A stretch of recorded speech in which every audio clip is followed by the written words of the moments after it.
Hello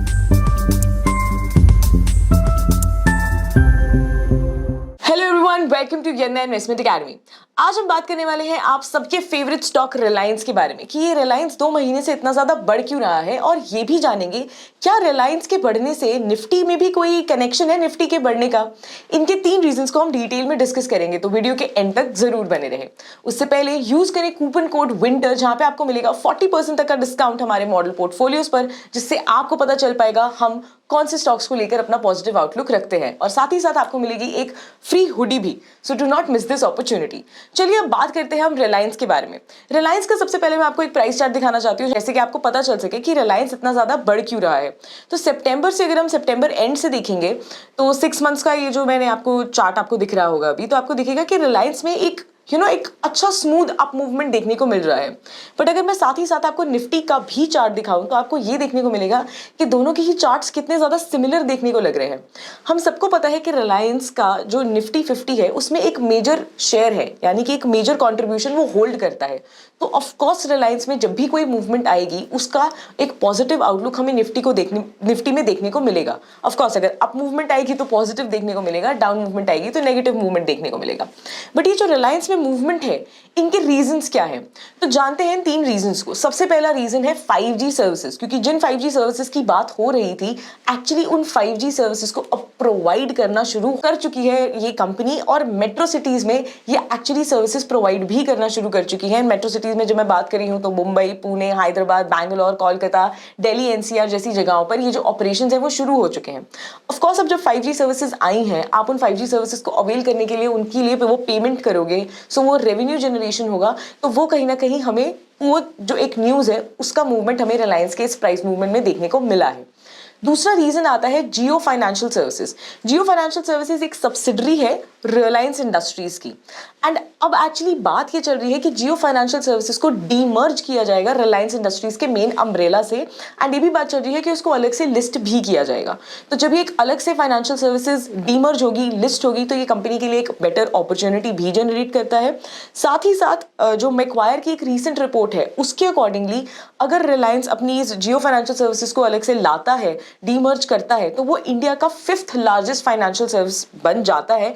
and इससे जो भी हमारी फिनटेक कंपनीज ऑलरेडी एग्जिस्ट कर रही हैं उनके लिए एक नया कॉम्पिटिटर जो है वो प्ले में उतर जाता है। एंड रिलायंस का जितना अच्छा एक्सपीरियंस है, रिलायंस का जितना अच्छा होल्ड है, जितना अच्छा वो ग्रुप है, तो of course fintech companies will be on their toes कि ये कंपनी नेक्स्ट क्या करने वाली है।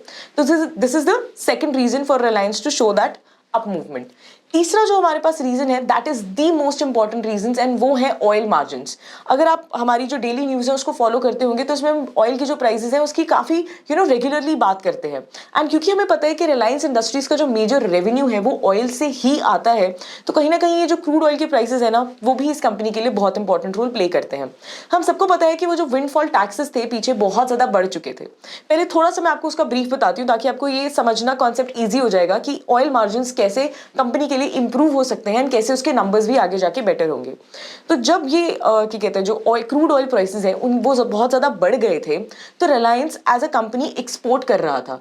तो अगर महंगा ऑयल है तो वो महंगा एक्सपोर्ट कर रहा था, तो उनकी पॉकेट्स काफी अच्छे से फुलफिल हो रही थी। लेकिन प्रॉब्लम ये थी कि इंडिया में भी जो ऑयल की डिमांड है ना वो बहुत ज्यादा थी, एंड गवर्नमेंट का ये कंसर्न था कि पहले डोमेस्टिक डिमांड को मीट करो एंड तब जो है आप अपने एक्सपोर्ट्स का करो। तो उसके चक्कर में जो ड्यूटी थी या जो विंडफॉल टैक्स था उसको इंक्रीज कर दिया गया ताकि आप अपनी जो डोमेस्टिक डिमांड है उसको फुलफिल कर सके।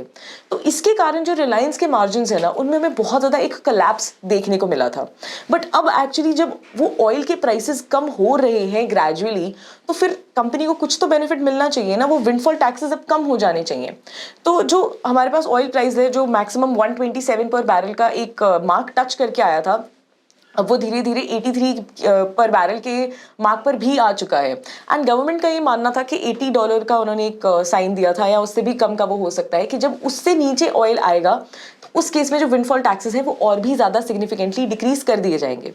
ऑयल प्राइसेस कम हुए, बेशक विंडफॉल टैक्सेस जो थे वो कम तो हुए, लेकिन उतने कम नहीं हुए जिस हिसाब से हमारे ऑयल प्राइसेस कम हुए थे। एंड जब ये विंडफॉल टैक्स वाला सिचुएशन आया था ना, तब रिलायंस जैसी कंपनी को 4,000 करोड़ का एक डाउनफॉल देखने को मिला था। मतलब they had to pay those extra 4,000 crore because of those windfall taxes that had come up, and उसी के कारण जो उनके मार्जिन्स थे that had contracted by 2.5%। I mean जहां पिछले क्वार्टर में विच वॉज Q1 उन्होंने 12% तक का अपना मार्जिन मेंटेन करके रखा था, नेक्स्ट क्वार्टर में वो मार्जिन गिर के सिर्फ 7.3% रह गए थे। तो आने वाले टाइम में अगर ये जो विंडफॉल टैक्सेस हैं ये कम हो जाते हैं तो इसका सीधा सीधा बेनिफिट मिलेगा रिलायंस को, क्योंकि उनके जो मार्जिन हैं वो बहुत अच्छा परफॉर्म करने लगेंगे, एंड जो हमारे पास Q4 के नंबर्स आएंगे उसमें भी हमें एक पॉजिटिव आउटलुक देखने को मिल सकता है। तो ये सारी ही न्यूज जो है वो आगे चल के हमें काफी ज्यादा बेनिफिट देने वाली है, एंड शायद उसी का एक डिस्काउंटेड इफेक्ट जो है वो हमें अभी रिलायंस के मूवमेंट में दिख रहा है। तो ये थे वो 3 रीजन जिसके कारण रिलायंस ने एक अच्छा मूवमेंट शो किया है। एंड अगर ये चीजें या ये पॉलिसीज कोई मेजर अगर चेंज ना आए, अगर ऐसा ही चलता रहा, तो रिलायंस एक ग्रेजुअल इंक्रीज हमें आगे आने वाले टाइम में भी शो कर सकता है। But of course this news is more important for investors and not traders, because traders को अगर लग रहा है कि ये तो बहुत अच्छी न्यूज़ है, हम फटाफट ट्रेड कर लेते हैं, तो ऐसा कुछ नहीं है। इन्वेस्टिंग, क्योंकि ये कब और ऊपर जाएगा वो टाइम करना बहुत मुश्किल है, बट ये न्यूज़ बहुत पॉजिटिव है कि रिलायंस आगे जाके इन चीज़ों में एक बेटर परफॉर्मेंस दे सकता है। सो एज अ रिलायंस के investor this is a very good news for you, and if you are thinking to invest in Reliance this is a very good moment for you. अगर आपको एक अच्छा खासा थोड़ा बहुत डिप देखने को मिलता है तो आप अपना बाइंग डिसीजन भी इस कंपनी में ले सकते हैं। So this was all about Reliance. I hope आपको ये वीडियो अच्छा लगा होगा। अच्छा लगा है तो लाइक करें एंड मैक्सिमम से मैक्सिमम लोगों को शेयर भी करें, ताकि वो भी एज एन रिलायंस इन्वेस्टर बहुत खुश हो जाए। And do not forget to use the coupon code winter, जहां पे आपको मिलेगा 40% तक का डिस्काउंट हमारे मॉडल पोर्टफोलियोज पर। मिलते हैं अगले वीडियो में। Thank you so much.